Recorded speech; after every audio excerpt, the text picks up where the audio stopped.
Hey guys. Well, I am ready for another top 10 list. I have thoughts. I had to think about it, I had to adjust, I had to edit, and I finally know what I'm doing. You know movies, they're great and all. What's one thing that would make them great? Well, how about the characters? The characters mean something for a movie, you gotta have characters. Which ones do I actually love the most, though? Everybody's got those opinions. So today I'm going to share mine. So finally, I'm going to be doing a top 10 list of my favorite movie characters. Now, before I start, I made some rules for this because this was really hard to put together. I'm separating two lists by side. One will be favorite male characters from movies, and another my favorite female characters from movies. Right now, I'm gonna do a list. I'm gonna talk about my favorite male characters from movies, and I think soon I'll talk about my top 10 favorite female characters from movies. Another rule is that I'm only including the human characters. Any character that's not a human will be disqualified, and it won't be allowed on this list. I said, what is wrong with me? Because like I said, this is really hard to do, and it's gonna have trouble adjusting. So, yeah, I'm only including the human characters. So this is my top 10 favorite male human characters from movies. Let's get Indiana started. Jones. I know a lot of people are wondering why Indiana Jones is at number 10, not like at number 2 or 3 or so what. Well, you see, as much as I like this character, this list is ranked off of my opinion. I have some problems with this dude. One problem is that he is awesome and all. He goes through so many adventures. He has a whip. He goes across the entire globe looking for gold. But he's afraid of snakes. Like, come on, a character who does all that doesn't like snakes. I don't know. That kind of seems a little different and all. Also, it seems there are moments in the film where he kind of acts a little like a wimp to himself. I know it might just be my opinion, but this dude just seems to kind of make himself look like a fool in the newer films.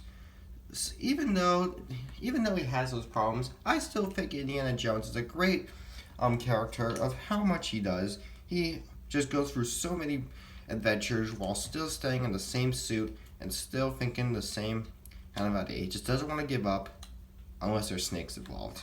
I don't know what that is about. Number 9 is James Bond.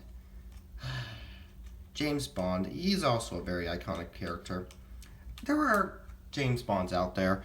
I'm going to go with the pick of the Sean Connery portrayal of James Bond. It's the most creative in my opinion. It's the one that started it all. It's the one that makes the most sense. What James Bond is mostly great for is having so many cool gadgets. Like, he is home to so many incredible gadgets. He also wears a nice suit when he goes on his mission, and it's pretty satisfying to watch. Seeing him carry all this gadgets while handling huge crimes and huge bad guys in the world, it honestly worked really well for this kind of movie. Now, one problem I do have with this dude is that he kind of does go a little fast sometimes. Sometimes he seems to want to stop a mission fast, but he just has to handle it longer. So sorry, dude. You gotta learn that all missions can't just end quickly. You gotta keep up the pace. You gotta slow down a little bit. Whatever. James Bond really does mean something to the world. He's like one of the coolest spies ever, the coolest spy ever, if not. Number 8 is John McClane from Die Hard. Why do I think this dude is better than the previous dudes? Well, because this dude doesn't have those kind of problems. He sweats, he gets blood all over his chest, but he doesn't wipe any of that off. He just continues his mission. Most people just wipe the sweat off or try to get rid of the blood on their chest. Not this dude. He gets all that, he still handles it. He literally goes through the huge entire building to stop one dude. There were some villains, but still, it's great how a guy has to handle going across a huge building. He literally almost falls off the building, but still manages to handle himself. He just handles everything like a charm. While still being the right kind of normal character. It's kind of different, but I love how much he has to do. He's not like the other two where he has some kind of fear or problem. This dude doesn't have any problems to be ashamed of. He's handling himself really well. Number 7 is Dirty Harry. Dirty Harry, man. Probably my opinion is this is Clint Eastwood's best portrayal character. I know people might disagree, but I think ever since the 60s, where Clint Eastwood was mostly home to just westerns, the 70s gave him some newer roles, and he got roles like this. This was a perfect kind of choice. I mean, what's great is that he has so many iconic quotes involved. He literally stops almost like 10 bad guys per movie. Not really, that's just an over exaggeration, but I like how this guy thinks. He just carries a gun with him. He makes a bunch of famous quotes, and he always works. I mean, he's a really cool person. He does make himself look like a fool in the newer films, I'll say that. He does kind of seem a little bit lame as the films went on, but overall, he really knows how to be a good spot. He is like James Bond 3.0, just saying. He doesn't have all those gadgets, but he does have a dirty mind, because, he's Dirty Harry. Number 6 is Ferris Bueller. I know what you're thinking. Those fellas were awesome. Why do I choose this dude over them all? Because I'm still a teen. I gotta think more teen-like sometimes. So that's why I'm going with him on the highest spot. Because he is my favorite teen from any movie ever. This fella's great. He never gets caught. He literally spends the entire movie faking sick and then going out to Chicago hanging out, and he doesn't get caught at all. I really want to hang out with someone who's able to break the rules and not get caught. It seems whenever I break the rules, I'm so close to not getting caught, but then I do get caught. Like, wow, that's tough luck. This dude has great luck. Seems he doesn't have to handle any problems at all. That may seem like a problem to the movie, but it really isn't. It makes the film more satisfying to watch. Just seems more fun and hilarious. Again, I probably don't know why I would put him over Indiana Jones or any of that. Well, I'm still a teen. Once I reach my adult years, I'll probably start thinking about him a little more. Number 5 is a tie between Rocky Balboa and Forrest Gump. Now, why is it a tie, you may ask? Well, you see, both these characters kind of seem alike to me, and I kind of don't know which one is better. They both are sports stars who has lots of romance along with them. Thing is, Rocky's more of a boxing star, while Forrest Gump doesn't do sports that much. He handles a lot of other stuff. I guess I go with Forrest Gump on this one, but I don't want to be disrespect to Rocky, so I just put them between each other as a tie. I mean, they both are big stars, but they also have a lot of romance to handle as well. I like how these fellas have a lot of problems in their life, while they still can handle dealing with their wife, their girl and all. Mostly some people would have to focus on one or the other. Now, these two focus on both, and they take up the time really well. That's just a great thing to think about for these two. Number 4 is Peter Venkman. Now, why is Peter Venkman here? Because, to me, he's just the perfect kind of dude. I mean, he fights ghosts. He has to handle... There's tons of ghosts scattering New York City. That could be a huge problem. And if he has to do that, he still is funny. Even when he shouldn't be funny, he still is. I like it. I like how he gives away humor when there's no time to. That's a good thing. You gotta always stay positive. Gotta give that humor details. It's great how even though he has to handle so much, he still thinks of some great funny quotes and still makes a great addition to the film. I honestly love how this is handled. Like, him just being funny and all. The other Ghostbusters are kind of funny, but I think the main one, Venkman, is the best one. I mean, I probably am going to think about putting him somewhere higher on the list when I become older, but for now, I think he's that great.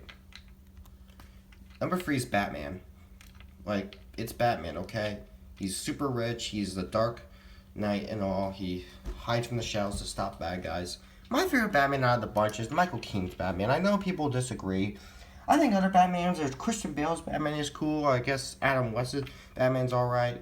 Ben Affleck, George Clooney, Val Kilmer, No, Michael Keaton's my favorite. It's just that this Batman seems a lot similar to the original Batman. He's the best, he's the darker Batman. Not that dark, but he does seem to have a lot of great personality to his character. I mean, he matches the comics perfectly, better than Christian Bale. Christian Bale's a good Batman, but I just don't think he's as great as Michael Keaton in my opinion. I'm sorry, but I think this Batman's great. Like, he has to stop the Joker. He handles a lot. He has a cool Batmobile, a cool grapple gun, like a lot of cool gadgets. He's honestly James Bond 3.0. I'm just saying, you know. I said Dirty Harry was, but now I'm thinking Batman is. Number 2 is SpiderMan. Why do I think Spider-Man's better? Because he actually has powers, that's why. He has web swing and stuff. The Tom Holland Spider-Man's my favorite. Tobey Maguire, Andrew Garfield are okay, but Tom Holland really pulls off the Spider-Man well. I mean, he has the best portrayal as him. In the older title, you know, Civil War and Homecoming, he's mostly acts like a teen. But as time went on, he's actually started to have more faith in himself. He actually starts to be more of a superhero. And I like how much he's evolved. And I liked him even before he started acting like every other superhero, when he was just acting like a normal, everyday teen, because it's for some good humor and for some good quality content. I honestly was really happy to see him come to the MCU. I was sad to see him leave, but then he's coming back. He's back, so that's great to hear. I like him that much. But who is my favorite movie character of all time? Before we look at my favorite of all time, I want to know some honorable mentions. I'm not going to talk about why they're not on the list. I'm going to talk about what I like about them in 10 words or less. Austin Powers, a funny spy ripping off James Bond just means everything. Jeff Spicoli from Fast Times at Richmond High. This man is like Ferris Bueller, but more to the movie. Neo from The Matrix. He's cool, but is he even really human? I don't know. That's something to think about. Bender from The Breakfast Club. Another Ferris Bueller type person. Just a little different this time, though. Happy Gilmore. He plays golf, but he also rages. That's 2 in 1. What's not to love? Gandalf from Lord of the Rings. You shall not pass, but this movie did pass, so you're wrong. Clark Griswold from National Lampoon's Vacation. Best dad ever, am I right? Hannibal Lecter from Silence of the Lambs. Creepy is what he is. The Blues Brothers. Great funny musicians, that's all. But let's get to number 1. Darth Vader is my favorite movie character of all time because he just is the best villain ever. Most villains, you know, seem to force the story over, not winning because the story's forced and they act stupid. Nah, Darth Vader actually does keep his time going. He is the best example of a villain. He's dark, he's home to an awesome lightsaber, he has the biggest army ever. They're not that great, but at least he actually has a giant army. Most superheroes try to handle their problems themselves. I mean, I love what Darth Vader is up to. I like his backstory. He has a great backstory. He has a great little personality to himself. He's even turned good in Return of the Jedi. I love it. I guess maybe he probably isn't everybody's favorite, but I think he's great. What about Thanos? He's perfect as well. Well, the thing is, he's not really much of a human, more of an eternal, so that doesn't count in my opinion. Some people, but not me. Anyway, Darth Vader is awesome. He's my favorite male. He is considered my all-time favorite male movie human character of all time. Alright, well that was it. Thanks for watching. I don't know what else to say. Bye.